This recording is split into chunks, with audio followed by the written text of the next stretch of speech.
ต้อง50,000มันโพดกะล้อเหตุบุญเหตุทานอันนี้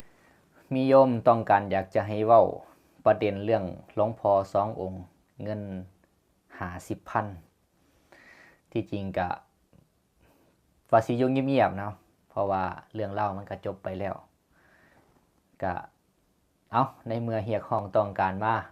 อยากให้เว้าก็สิเว้าเนาะแต่จะบ่ได้มาตำหนิอิหยังเพิ่นนะแล้วก็สิมาเว้าเตือนสติเฮาท่านทั้งหลายก่อนหน้านี้ก่อนที่มันจะเกิดเหตุนี่เพิ่นได้โพสต์ลงใน TikTok นี่ครับน่าจะบ่ทันถึงมื้อก็มีครูบาอาจารย์ได้แชร์ลงมาในกลุ่มแล้วก็เลยเข้าไปเบิ่งก็เบิ่งจนจบหั่นแหละเห็นแล้วก็ก็เพจไปเบิ่งคอมเมนต์คอมหยังมันก็เริ่มมีคนมาด่ามาหยังแล้วก็บ่ได้นิ่งนอนใจเด้ก็เลยส่งคลิปนั้น 2-3 คลิปที่มันเป็นประเด็นนะ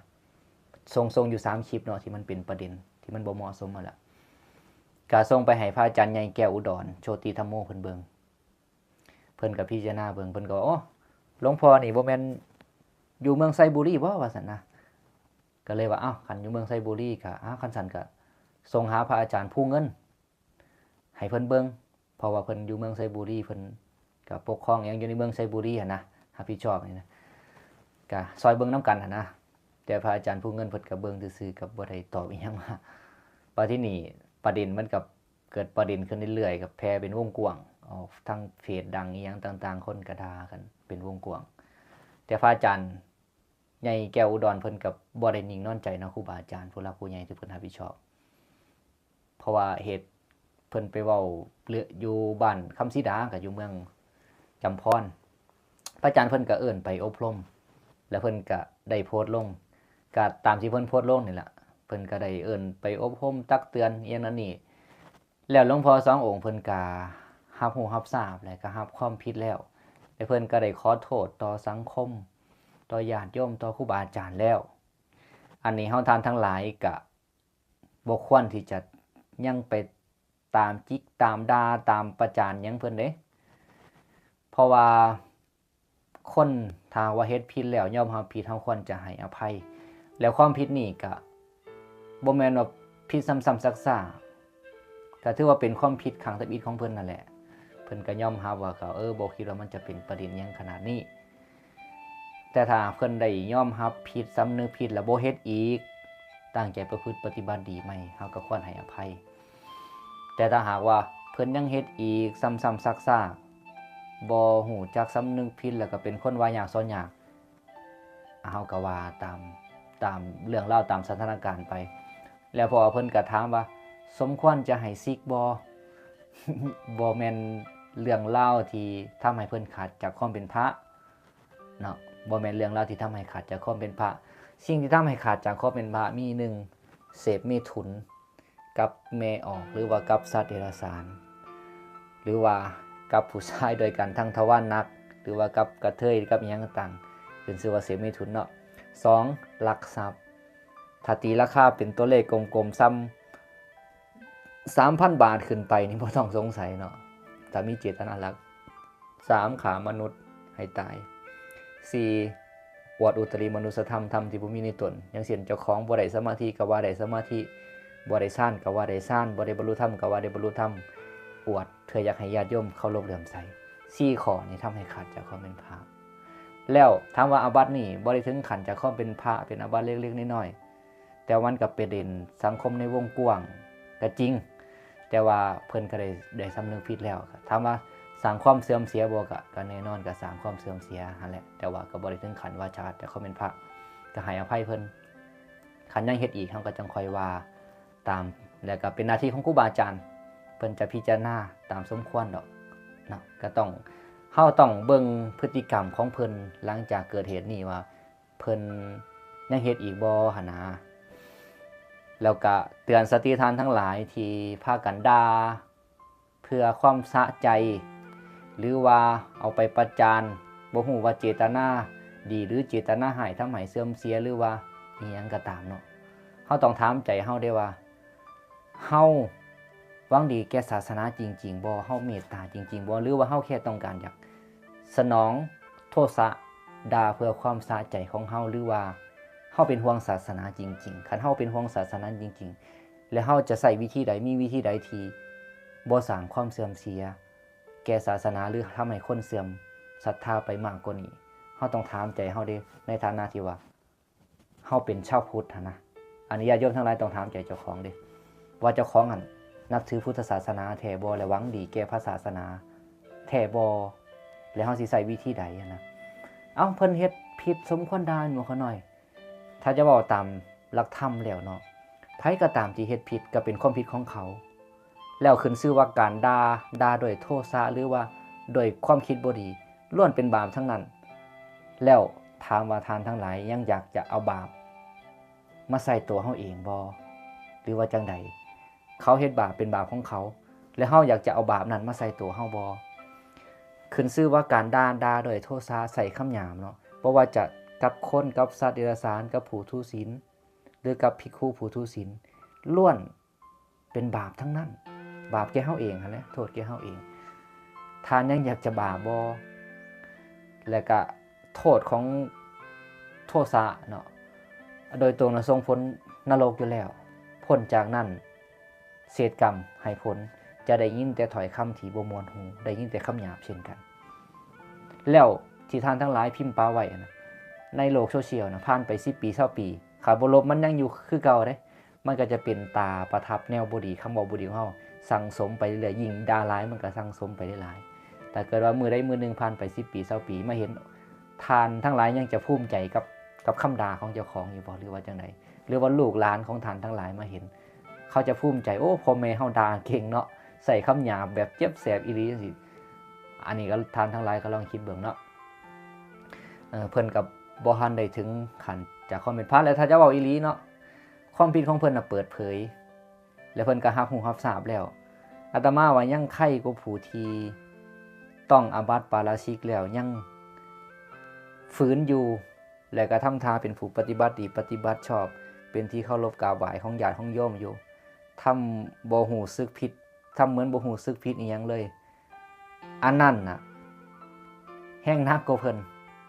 นี่บ่ได้ขาดจากความเป็นพระผู้ที่ขาดจากความเป็นพระแล้วยังคืนอยู่อันนั้นแหละแห้งกันนักเนาะนะอันนี้ก็ฝากเตือนเฮาทานทั้งหลายก็ควรจะให้โอกาสแล้วท่านทั้งหลายก็บ่ควรที่จะสร้างบาปกรรมแก่เจ้าของเองอะไรเนาะอันมันก็มีญาติโยมอยากจะดึงอาตมานี่โยงไปใส่ให้มันเป็นประเด็นนำเด้มันมีอยู่โพสต์นึงแล้วก็มีพอออกนึงมาคอมเมนต์ก็บ่ฮู้ว่าเพื่อล้อเล่นหรือว่าเพื่อบ่หวังดีหรือเพื่อหยังก็บ่เข้าใจจุดประสงค์ของเพิ่นเนาะก็มาแซวเล่นว่าญาติโยมถวายกันเทศเพิ่น 400,000 เด้อบ่แม่น 50,000 ได้โยมหยังซี่นะแต่มาก็เลยไปคอมเมนต์ว่าโอ้สิคอมเมนต์ไปเพื่ออีหยังสิเล่นเพื่อหยังเพิ่นก็ว่าตามกระแส 50,000 เขาหน่อยก็เลยว่าโอ้เอาไปเล่นบ่อนอื่นไปว่าอย่ามาเล่นบ่อนนี้ว่ะก็อายุหลายแล้วก็พอคิดได้ก็บ่ได้ต่อหยังเพิ่นหลายก็จบๆไปนะก็ยังอยากมีคนอยากจะดึงไปให้มันเป็นประเด็นเด้แต่ว่านี่พอออกเพิ่นก็อยากให้เว้าให้ว่าแล้วก็เลยคิดว่าก็ถือโอกาสเว้าเตือนสติเฮาท่านทั้งหลายแล้วก็ฝากไปถึงหลวงพ่อ2องค์เนาะก็คิดว่าเพิ่นก็คือสิสำนึกผิดแล้วล่ะแล้วก็ถือว่าเป็นบทเรียนเนาะเขาหน่อยเป็นบทเรียนในประเด็นในโลกโซเชียลซุมื้อนี้ผู้คนที่เบิ่งที่หยังผู้คนที่เข้าใจก็มีบ่เข้าใจก็มีผู้หวังดีก็มีผู้หวังบ่ดีก็มีผู้หวังทำลายก็มีมันก็หลายอย่างเนาะเฮาจะเว้าสิว่าอันใดก็ต้องพิจารณาหลายๆโดยเฉพาะเรื่องประเด็นเรื่องธรรมะเรื่องวินัยเรื่องหยังต่างๆนี่ควรจะมีหลักฐานชัดเจนเวลาขน้อยอาตมาภาพเองที่เว้าประเด็นใดนี่ก็จะต้องทำใจไว้แล้วถ้าประเด็นใดที่มันร้อนแรงต้องทำใจไว้แล้วว่ามันอาจจะมีคนที่เว้าคำหยาบออกมานั้นนี่ที่หวังบ่ดีกับเฮาที่คิดบ่ดีกับเฮาแต่ว่าเฮาต้องมีหลักฐานชัดเจนได้เว้าแต่ถ้าเว้าไปตามหลักฐานชัดเจนแล้วถ้าเจ้าว่าคือเจ้าต้องไปเถียงกับพระพุทธเจ้าเพราะว่าพระพุทธเจ้าเพิ่นตรัสไว้แบบนี้เฮาแค่เว้าตามหลักฐานซื่อๆแต่ว่าส่วนหลายคนที่นับถือพระพุทธศาสนาทั่วไปที่เขาวัดฟังธรรมเขาเข้าใจหมดทั้งนั้นแหละ นอกเสียจากคนที่บ่ได้ศึกษาแล้วก็มีความเห็นผิดจริงๆหรือว่าคนที่บ่ได้นับถือพระพุทธศาสนาหรือว่าคนที่จิตใจบ่ปกติหั่นนะจึงใส่คำหยาบนั่นนี่ออกมาอันนั้นเฮาก็บ่ถือเป็นประเด็นสำคัญเพราะมันจะกระทบจิตใจเฮาบ่ต้องไปใส่ใจเว้าคำหยาบยังมาเฮาก็แค่บอกทิ่มก็แล้วแต่ว่าส่วนหลายก็บ่มีนะแต่ว่าถ้าเฮาจะเว้าประเด็นใดก็ต้องยอมรับกับผลที่จะตามมาก็ต้องทำใจไว้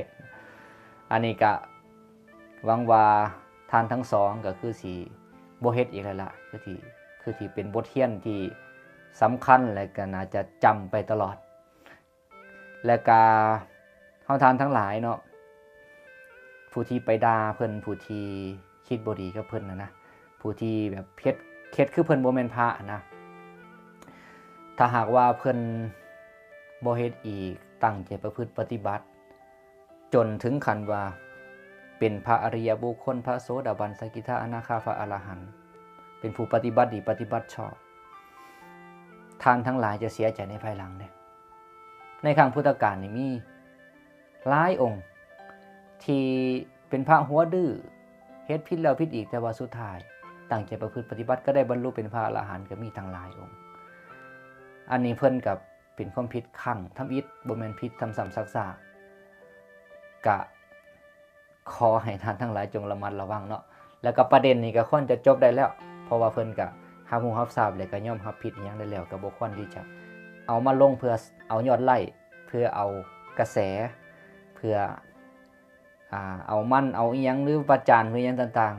ๆก็ลองคิดเบิ่งกันแหละว่าท่านทั้งหลายในจิตในใจท่านทั้งหลายคิดแนวใดถ้าคิดบ่ดีก็เกิดโทษก็ฮู้อยู่แก่ใจอันแล้วว่าหวังบ่ดีหวังเพื่อทำลายอันนี้ก็ท่านทั้งหลายก็จะเกิดโทษเกิดบาปอกุศลขึ้นเองแก่ท่านทั้งหลายอันนี้ก็เว้าซ้ำนี้เนาะแล้วก็เตือนสติเฮาท่านทั้งหลายแต่งานให้อาจารย์แกะเบิ่งซองเนาะซองของคำสิดาเพิ่นเฮ็ดได้นี่ของบ้านคำสิดาเมืองจำพรงานบุญตะเข้าเท่าใดนี่400,000โอ้400,000แล้วนะเพิ่นเฮ็ดซอง200,000 400,000เนาะอนุโมทนาบุญเด้อไม่ออกใจกว้างเลยเจ้าศรัทธาเพิ่นให้พระสงฆ์ถูกต้องแล้วนี่อนุโมทนาบุญหลายๆจังซี่แหละไปเห็นบางหม่องนะ250,000มันโพดกะล้อเฮ็ดบุญเฮ็ดทานอันนี้สมควรได้นี่คำสิดาบทธรรมดาเด้อย่องแล้วย่องอีกแซ่ต่อสาธุสาธุงานคำสิดาซองถวายครูบาอาจารย์เพื่อหับไส้สาธุนี่สาธุเรื่องในเกาะเมืองจำพอ